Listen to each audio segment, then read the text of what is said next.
في سنة 53 كنا نريد فعلا مخلصين ان احنا نتعاون مع الاخوان المسلمين على ان يسيروا في الطريق الصحيح والطريق السليم. وقابلت المرشد العام للاخوان المسلمين وقعد وطلب مطالب. طلب ايه؟ اول حاجة قال لي يجب ان تقيم الحجاب في مصر وتخلي كل واحدة تمشي في الشارع تلبس طرحة.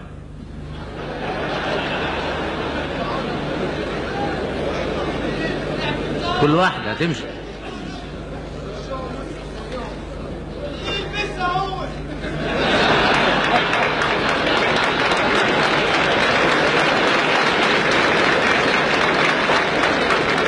وانا قلت له يعني اذا الواحد قال هذا الكلام بيقولوا رجعنا لايام الحاكم بامر الله اللي كان بيخلي الناس ما يمشوش بالنهار ويمشوا بالليل. انا في رايي ان كل واحد في بيته هو اللي ينفذ هذا الكلام.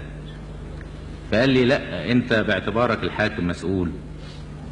قلت له يا استاذ انت ليك بنت في كلية الطب مش لابسة طرحة ولا حاجة، ما لبستهاش طرحة ليه؟ فكنت انت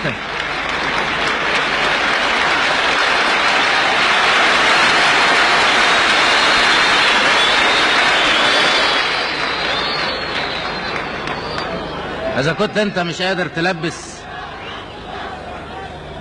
مش قادر تلبس بنت واحدة اللي هي بنتك طرحة، عايزنا ننزل ألبس 10 مليون طرح في البلد نفس